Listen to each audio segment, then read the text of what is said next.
सातारा जिल्हा परिषदेच्या विषय समित्यांच्या सभापतींच्या निवडणुकीचा कार्यक्रम निर्धारित होता।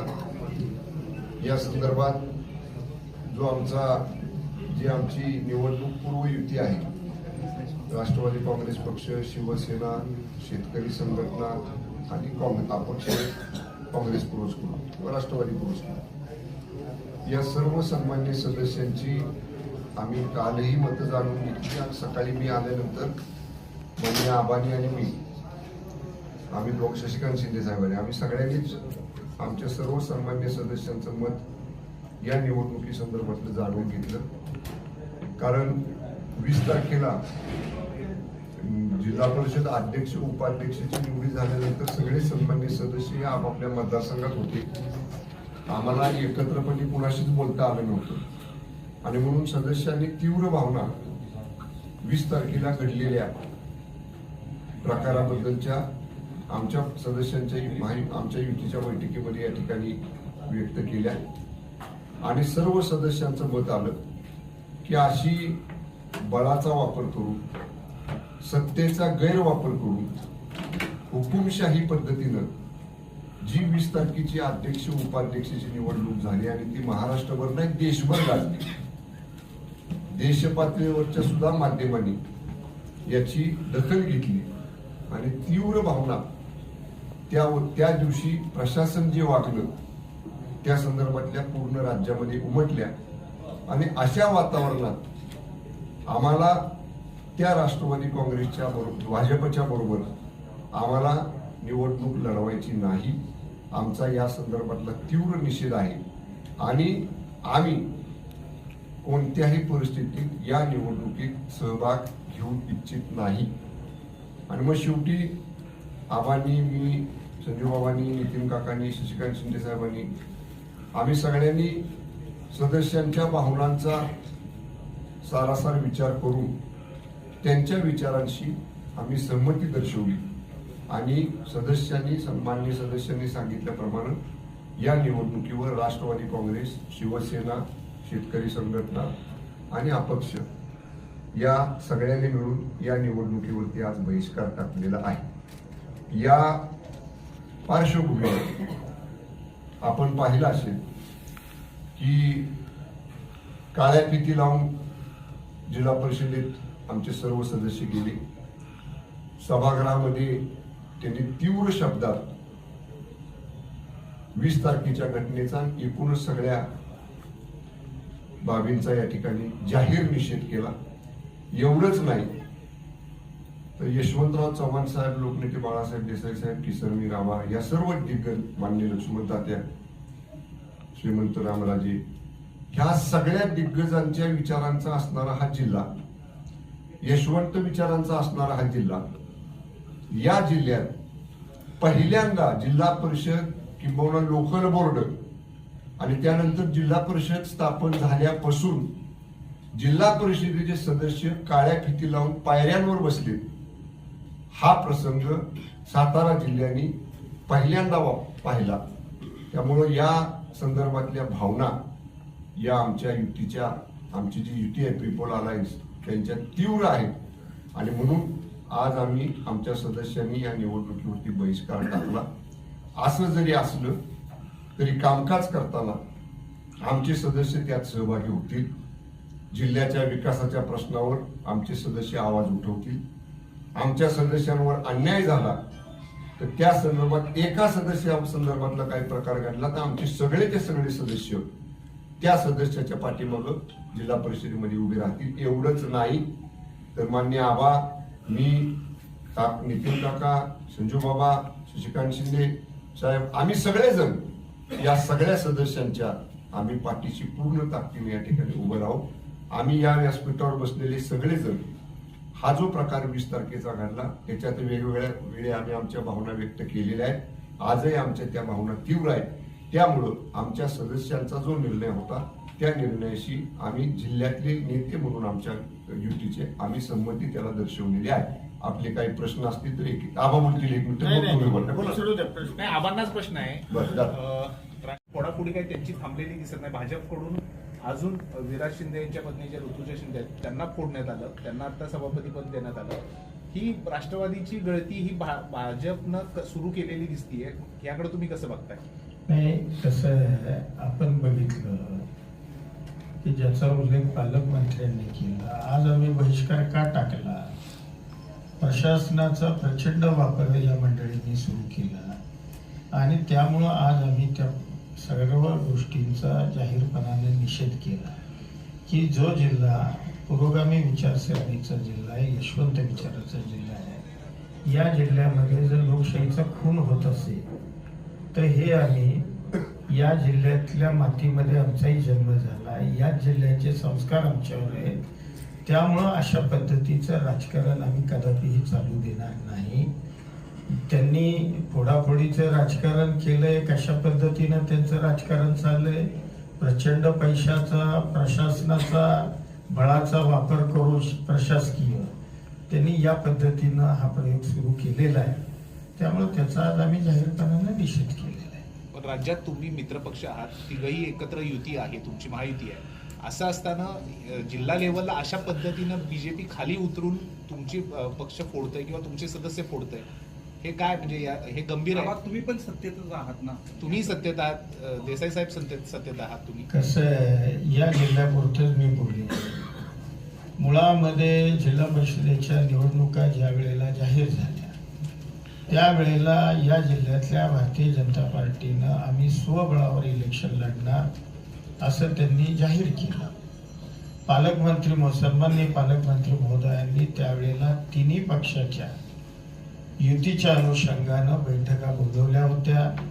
दुर्दैवानं ती मंडळी त्या बैठकीला उपस्थित राहिली नाही आणि मग प्रीपोल अलायन्स आमचं आणि शिवसेनेचं झालं आणि ते अलायन्स आज शेवटच्या क्षणापर्यंत टिकवणं ही आमच्या दोघांची नैतिक जबाबदारी होती. ती जबाबदारी आम्ही या जिल्ह्यामध्ये पार पाडण्याचा प्रामाणिक प्रयत्न केला.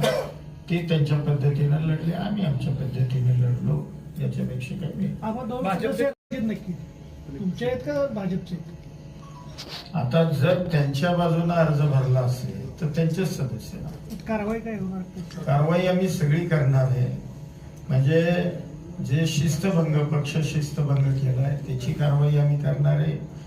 जे 20 तारखेला जी घटना, जी बेकायदेशीर अध्यक्ष उपाध्यक्ष त्या पदावर बसलेत, या संदर्भामध्ये सुद्धा आम्ही कोर्टामध्ये जाऊन सन्मान्य कोर्टाला आम्ही या संदर्भात न्याय मागणार. आबा कामेश कांबळे आज गैरहजर दिसले, ते नेमकं कुणाचं?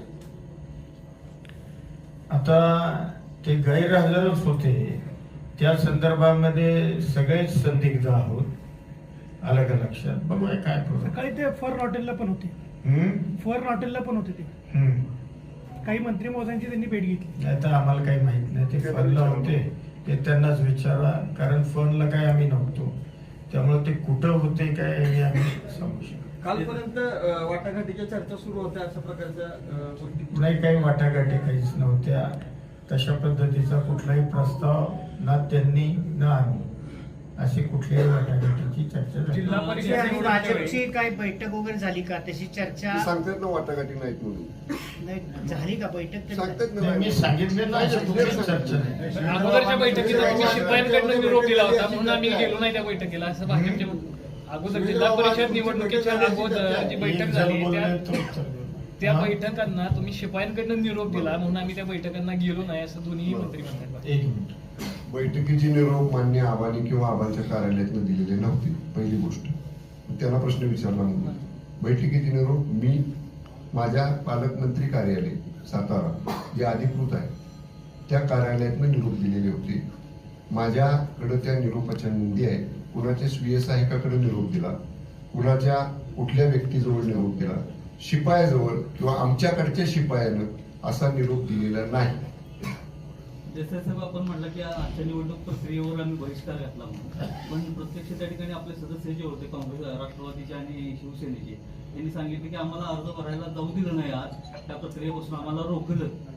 नाही असं नाही. ते अध्यक्ष नाही, मी सांगतो.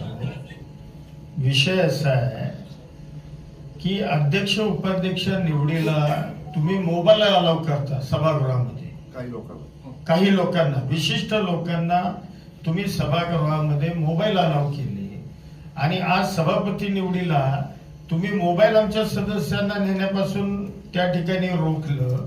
त्यामुळे आमच्या सदस्यांनी तिथं निषेध केला, घोषणा दिल्या. आलं का लक्षात? त्यामुळं जे प्रशासनाचा जो या जिल्ह्यामध्ये दुजाभाव चाललेला आहे याकरता या संदर्भामध्ये आमचे सदस्य घोषणा देत होते, सभागृहात गेले, तिथं निषेध नोंदवला आणि आम्ही अर्ज न भरता तिथून निघून आलो. सदस्य कारण मुळामध्ये 12च्या नंतर आमचे सदस्य सभागृहात जाऊ शकले. 12:10 आलं का लक्षात? त्यामुळं या सगळ्या घटनेचा निषेध आमच्या सभासदांनी तिथंच केला. साहेब आम्हा सदस्यांचं म्हणणं असं आहे की आम्हाला फॉर्म भरायचे होते पण आम्हाला पोहोचू दिलं नाही तिथपर्यंत. प्रशासनानं खाली आमचा अर्धा पाऊण तास घेतला, तिथनं पुढे वर आले, त्यामुळे आम्हाला पोहोचू दिलं असं सभासदांचं सांगतो. हो बरोबर आहे. मुळामध्ये त्यांना तिथं विहित वेळेत पोचूच द्यायचं नव्हतं. आलं का लक्षात? 12:10 जर आमचे सभासद सभागृहात जात असतील आणि 12 वाजता जर अर्ज भरण्याची शेवटची मुदत असेल तर त्याचं उत्तर तुम्ही नाही बरं का, आपल्या प्रश्नाचं उत्तर आहे. आम्ही बहिष्कार टाकायचा निर्णय इथं घेतला, सगळे सदस्य होते. त्यांनी तुम्हाला हे सांगितलं आमच्या सदस्यांनी की आम्हाला जायला तिने आतमध्ये डिले केला, उशीर केला, जाणीवपूर्वक 3 ठिकाणी तपासलं. आमच्या सन्मान्य सदस्यांचं तुम्हाला सांगण्यापाठीमागचा उद्देश तोच होता की आम्हाला त्यांना कुठेतरी वाटत होतं की हे लोक अर्ज भरतील आणि म्हणून त्यांना डिले करायसाठी त्यांना 4 वेळा त्यांच्या तपासण्या केल्या. म्हणजे आपल्याला सदस्यांनी सांगितलं त्याचा जर विचार केला तर परत एकदा 20 तारखेची पुनरावृत्ती म्हणजे प्रशासनाला हाताला धरून एका विशिष्ट युतीतल्या त्रिकोण अलायन्स मधल्या सदस्यांचा एकदा सोडून 4 वेळा तपासण्या करायच्या, त्यांना डिले करायचा आत जायला, हे आमच्या सदस्यांनी आपल्याला सांगण्याचा प्रयत्न केला. तर कारवाई किती लोकांवर होणार आहे टोटली? या संदर्भामध्ये आमच्या त्रिकोण अलायन्सच्या बैठकीमध्ये चर्चा झालेली आहे. ज्यांना आम्ही व्हीप बजावलेला होता दोन्ही बाजूने, ज्यांनी व्हीपचं उल्लंघन केलेलं आहे त्यांच्यावरती शिस्तभंगाच्या कारवाईची प्रक्रिया लवकरात लवकर आम्ही चालू करतोय. ते किती सदस्य आहेत तुम्ही माहिती घ्या ना, ज्यांना व्हीप मिळाला. आमचे सदस्य किती आहेत तुम्हाला माहिती आहे? दाखल केले आमचं कळलंच ना तुम्हाला. दाखल केले ओके. दाखल करायला तिथं उशीर का केला? कारण 20 तारखेलाच त्या गोष्टी क्लिअर झाल्या. या संदर्भामध्ये शिवसेनेचं पिटिशन दाखल झालेलं आहे डिस्क्वालिफिकेशनचं आणि त्याच्यामध्ये काही डॉक्युमेंट्स राष्ट्रवादी काँग्रेस पक्षाला उपलब्ध करायची होती. ती उपलब्ध झाली की कदाचित आवाजच्या संदर्भात आपल्याला सांगतील. त्यांच्याकडनं पण कदाचित तशीच कारवाई पुढे होईल. मागे 20 मार्चला ज्यावेळी ज्या घडामोडी घडल्या होत्या त्यानंतर तुम्ही एक प्रेस कॉन्फरन्स घेऊन त्यावेळी म्हणाला होता की भाजपने याची जरी सुरुवात केली असेल शेवट तुम्ही करणार आहात. एवढा शेवट नसतो. सभापती निवडून शेवट 5 वर्ष कालावधी आहे ना जिल्हा परिषदचा, का संपला आज? नाही ना, सभापती निवडी झाल्या म्हणजे जिल्हा परिषदच्या राजकारणाचा कालावधी संपला असं नाही. तर 5 वर्षाचे महिला बी अजून झालेल्या नाही. आगे देखू अजून बरंच पाहिजे. आता सुरुवात झाली. हा, पण याचा हिशेब चुकता होणार. आम्ही जे बोलतो ते करून दाखवू. ठीक आहे. कामेश कांबळे, लता करणे असतील किंवा विराज शिंदे असतील, हे सगळे भाजपच्या मंत्र्यांच्या एकदम जवळचे होते. म्हणजे उमेदवाराची निवड करताना काय चुकी झाली असं वाईट चुकी झाली? राष्ट्रवादीचा विषय कसा आहे, आम्ही काय जोर जबरदस्ती कुणाला उमेदवारी दिली का? त्यांनी आमच्या पक्षामध्ये प्रवेश केला, मुलाखती दिल्या, अधिकृतपणानं त्यांच्या मुलाखती आम्ही घेऊन त्यांची उमेदवारी अंतिम केली. आणि आता ज्यांनी पक्षाच्या विरोधामध्ये ज्यांनी भूमिका घेतली त्याच्यावर कायदेशीर कारवाई होणारच आहे. आमदार महेश शिंदेच्या बाबतीत काय? या संदर्भामध्ये 20 आणि 21 तारखेला जिल्हा परिषद 20 तारखेला जिल्हा परिषद अध्यक्ष उपाध्यक्ष निवडीच्या वेळी आमदार महेश शिंदे साहेबांच्या नेतृत्वाखाली ज्या 2 सन्मान्य सदस्यांना आपण एबी फॉर्म दिलेले होते त्याचा विस्तृत अहवाल पक्षाच्या मध्यवर्ती कार्यालयामध्ये विशेषतः मान्य मुख्य नेते मान्य उपमुख्यमंत्री शिंदे साहेबांच्याकडे माझा गोपनीय अहवाल मी सादर केलेला आहे. आता या संदर्भातला निर्णय मध्यवर्ती समिती, आमची शिस्तपालन समिती जी आहे पक्षाची, त्या मध्यवर्ती शिस्तपालन समितीची बैठक होईल. त्या अहवालावरती चर्चा होईल आणि नियमाप्रमाणे ज्या त्याला स्टेप्स आहेत त्यानुसार पक्षाच्या शिस्तपालन समितीमधनं या बाबतीतला निर्णय घेतला जाईल. शक्तीपीठ जे आपल्या जिल्ह्यातून जात आहे, आता महामार्ग जाणार आहे, त्याच्या संदर्भामध्ये पालकमंत्री म्हणून तुम्हाला काय वाटतं? तिथल्या लोकांची संमती आहे नाही आहे? मुळात शक्तीपीठ आपल्या जिल्ह्यातनं जातोय हे वर्तमानपत्रात वाचल्यावर पालकमंत्र्यांना कळलं. आलं का लक्षात? त्यामुळं आता ज्या विभागाचं शक्तीपीठ आहे त्या विभागाकडनं त्या विभागाला जर वाटलं पालकमंत्र्याला अपडेट करावं तर ते मला करतील, नाही तर जिल्हा नियोजनच्या समितीमध्ये सन्मान्य आमदार त्याच्यावरती प्रश्न उपस्थित करतील, डीपीडीसीच्या बैठकीत त्याच्यावर चर्चा होईल. त्या संदर्भात तुमच्याकडे निगेटिव्हली शेतकरी आलेत का? कोण गावकरी आलेत? शेतकऱ्याला पण माहित नाही, पालकमंत्र्यांना माहित नाही. माहिती आहे की पालकमंत्र्याला ह्यातलं काही माहित नाही. त्यामुळे ज्याला माहित नाही त्याच्याकडे जाऊन काय उपयोग? शेतकरी पण माझ्याकडे येणारच नाही, त्याला माहिती नाही, ह्याला काय सांगितलेलंच नाही. आबा तुमचं काय म्हणणं आहे? माझा उलट म्हणजे तुमचे प्रश्न संपले असतील तर एक प्रश्न आहे की वाई नगरपालिकेमध्ये सुद्धा भाजपनं राष्ट्रवादीचे काही सदस्य फोडण्याचा प्रयत्न केला किंवा काय फोडले, त्यातनं तुम्ही काय शिकला नाही का? जिल्हा परिषदेला आता असं होऊ शकतं किंवा काय? विषय कसा आहे, ठीक आहे, राजकारणामध्ये जे पराजय, ठीक आहे, आज आमचे सदस्य फोडले, ती वेळ त्यांच्यावरही येणार आहे. आलं का लक्षात? शेवट कसं आणि एक समजून घ्या, आम्ही काही काल राजकारणात आलेलो नाही. आलं लक्षात? हे अनिल राव माझ्या कुटुंबामध्ये 50-60 वर्ष जिल्ह्याचं राजकारण आहे. त्यामुळं याचं उत्तर आम्ही 100% दिल्याशिवाय राहणार. तुम्ही पक्षात एकटे पडला असं दिसतंय. तुमच्या बाजून राष्ट्रवादी उभी राहिली नाही. कोण म्हणतं? आम्ही म्हणतोय. कोण म्हणतं? सभागृहामध्ये असं दिसतंय चित्र जिल्ह्यात सुद्धा. नाही, सभागृहामध्ये ज्यावेळेला चर्चा सुरू झाली या विषयाची, त्यावेळेला पालकमंत्र्यांच्या पाठीमागं शिवसेना उभी राहिली, तुमच्या पाठीमागं तुमचा पक्ष उभा तुम्हाला राहिला. सभागृहातलं माहिती आहे? वरच्या परिषदेमध्ये काय बघितलं तुम्ही? परिषदेमध्ये या चर्चेची सुरुवात ही शिवसेना आणि राष्ट्रवादीच्या आमदारांनीच केली, पालकमंत्र्यांना विचारलं. आणि त्याच्यानंतर आम्ही दोघं बोललो आणि मग त्याला रोलिंग दिलं गेलं. एनसीपीचे आमदार बोलले ना परिषदेमध्ये, बोलले. त्यामुळे तुम्ही जे म्हणताय ते पूर्ण चुकीचं आहे. बघा, जिल्ह्यात निषेध तुमच्या आमचे, जिल्ह्यात पक्षाने निषेध नोंदवला नाही, शिवसेनेने नोंदवला रस्त्यावर. रस्त्यावरती येऊन अरे एक मिनिट, कराडला जे आंदोलन झालं ते आंदोलन सर्वपक्षीय झालं. आमचे पदाधिकारी सेनेबरोबर होते. आम्ही दोन्ही पक्ष, काँग्रेस, आम्ही एकत्रित आंदोलन केलं. कराड अनिल देसाई असतील किंवा तुमचे सदस्य संदीप मांडवे, हे दोघं पोट तिडकीने 20 तारखेपासून मांडतात ह्या विषयासाठी. पण राष्ट्रवादीचा कुठलाही कार्यकर्ता यासाठी रस्त्यावर उतरला आम्हाला पाहिलं नाही. ऐका माझं, कराडलाच फक्त आंदोलन झालं. कराडच्या आंदोलनामध्ये आमचे कराडचे एनसीपीचे कार्यकर्ते त्या आंदोलनामध्ये सहभागी होते. विषय नंबर 2, संदीप मांडवे आणि अनिल देसाई यांच्या बाबतीत जे प्रशासनाने केलं, या संदर्भामध्ये आम्ही कोर्टाची लढाई, कोर्टामध्ये जाऊन कोर्टानं त्या मंडळींवर, प्रशासनावर ताशेरे ओढलेले आणि या दोघांचं आम्ही जामीन मंजूर करून घेतला. एनसीपीची आम्ही सगळी मंडळी, सेनाही आमच्या सोबत होती. त्यामुळं तुम्ही काहीतरी चुकीच्या पद्धतीचं काहीतरी तुम्हाला समज झालेला आहे, असं काही नाही. सभागृहाला मी नव्हतो का? तुम्ही मांडताय. अहो, रस्त्यावर कराडला सेनेसोबत आम्ही आणि काँग्रेस, ज्या ताकदीने साताऱ्यात शिवसेना उतरली होती ना, या संदर्भामध्ये पुढची दिशा आम्ही ठरवू आणि तुम्हाला कळू.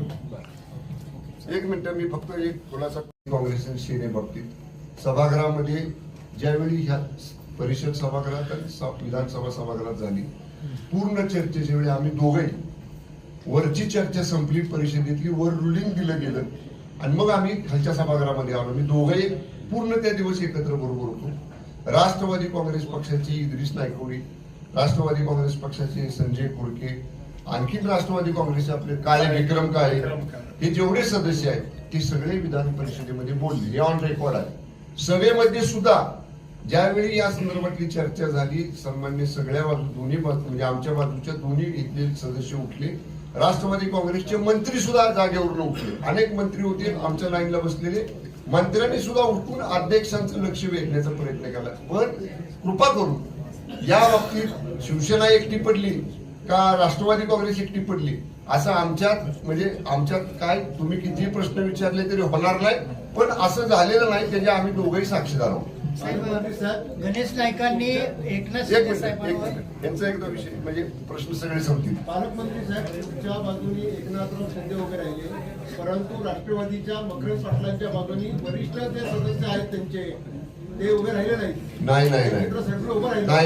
बघा त्या दिवशी म्हणजे नेमकं परिषद सभागृहामधलं दैनंदिन कामकाज विशेष बैठकीतलं सुरू झाल्यानंतर भुजबळ साहेबांच्या विभागाचे प्रश्न, मुश्रीफ साहेबांच्या विभागाचे प्रश्न यांचे प्रश्न हे परिषदेमध्ये होते. त्यामुळे हे 2 सिनियर मंत्री त्याच परिषदेत होते आणि खालच्या सभागृहामध्ये तोपर्यंत चर्चा संपत आली. त्यामुळे आमदार जे मंत्री होते ते मंत्री उभे राहिलेले. तुम्ही आता सीसीटीव्ही फुटेज बघा. जिल्हा परिषदेसारखं विधानसभेतलं सीसीटीव्ही फुटेज वायर तुटत नाही, तुटलं जात नाही, रोजच्या रोज किंवा गायब पण केलं जात नाही.